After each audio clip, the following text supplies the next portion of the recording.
The empty house. I never believed in ghosts. I'd heard the stories, of course, those old tales that get passed down by the superstitious. But I was a practical person.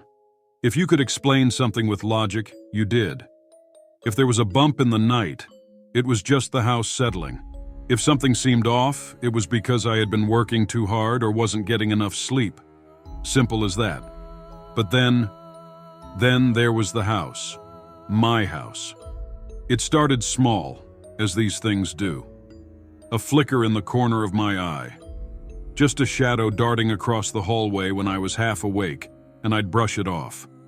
The lights in the kitchen would flicker, just enough to make me pause mid-sentence, wondering if I had imagined it. But I always chalked it up to faulty wiring or a poor connection. Normal stuff, right? I kept telling myself that, over and over. But then the whispering started. It was faint at first, just a soft murmur as I sat in the living room with the TV on. I'd stop what I was doing, try to listen, but it was always just out of reach, like someone murmuring behind a closed door, a voice I couldn't quite make out. I assumed it was just the house, settling again, maybe, though it didn't feel like that. It felt different. It felt alive. I wasn't sure if I was imagining it, so I ignored it. It wasn't until I heard it again, clearer this time, that I felt the first tendrils of unease creeping down my spine. It was in the middle of the night, and the house was quiet. Too quiet. The type of silence that made my skin itch. The whisper came again, louder now, and this time I knew it wasn't just in my head. I sat up in bed, my heart pounding, trying to place the voice. It was soft, like a lullaby, but full of something darker, something I couldn't explain. "Help me," it whispered. I shook my head, trying to dismiss it as a bad dream, as exhaustion messing with my mind. But when I turned over to reach for my phone on the nightstand, I saw it. The door to my bedroom, usually ajar just a crack, was wide open. The hallway beyond it was dark. I would have sworn it had been closed when I went to bed. I lay there, frozen. The whisper had stopped, but the air felt heavier. The weight of it settled around me as though the walls were closing in. I looked over to my nightstand again, then quickly back to the open door. My pulse raced. My palms were damp with sweat. It was then that I heard the soft thump, barely audible, but there. A slow, deliberate tap, like something or someone was walking just out of sight. My heart thudded in my chest, each beat louder than the last. I told myself I was being ridiculous. It was nothing. I was tired. The house was old, creaky. These things happened. I didn't sleep that night. The next day, I convinced myself I was just overworked. It was the stress from my job, the long hours. I'd been staying up late again, pushing myself. I made my coffee extra strong and tried to shake the lingering anxiety. But the whispers kept coming. I heard them at the grocery store while reaching for a can of beans. A voice, as faint as the rustling of a leaf in the wind. "Don't go home," it said. I froze, glancing around. No one was near me. I quickly paid and left, my hands trembling as I clutched the bag of groceries. At work, I caught glimpses of movement in the corner of my vision. A shadow darting behind a colleague, disappearing as soon as I turned my head. The whispers followed me there too. In the break room, on the subway. I couldn't escape them. And then, the objects started moving. First, it was just the keys. I'd placed them on the kitchen counter, and the next time I came back, they were on the floor. I thought I had dropped them, so I picked them up and put them back. But the next time, they were moved again, out of place, as though someone was touching them, just enough to make me doubt myself. Then the pictures started to shift.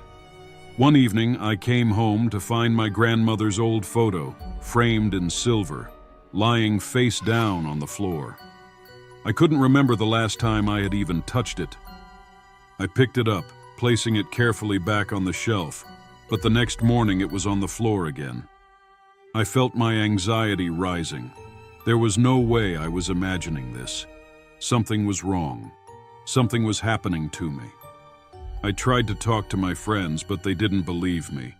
They said I was probably stressed, not sleeping enough.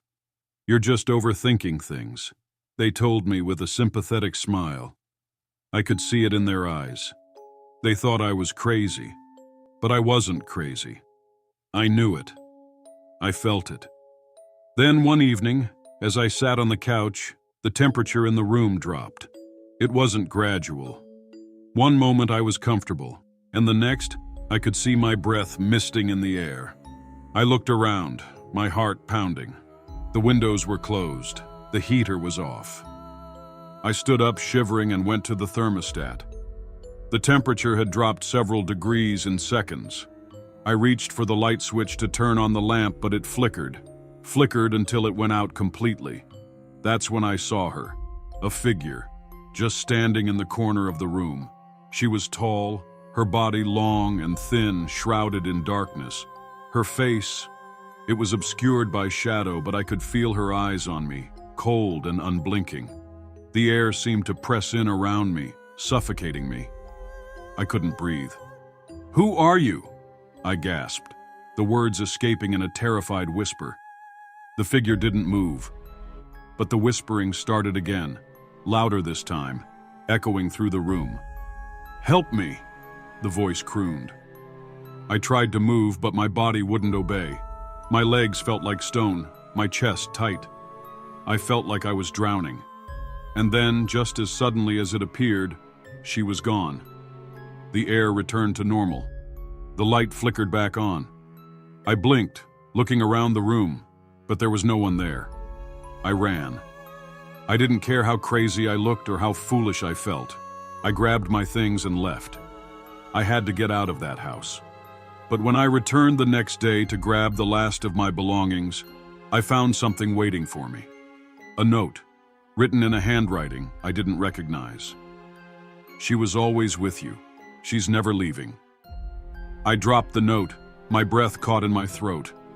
My mind reeled. I backed away slowly, my feet stumbling over the floor. This couldn't be real. It couldn't be happening. I rushed outside, the sun blinding as I tried to make sense of it all. My house, the whispers, the shadow. And then it hit me.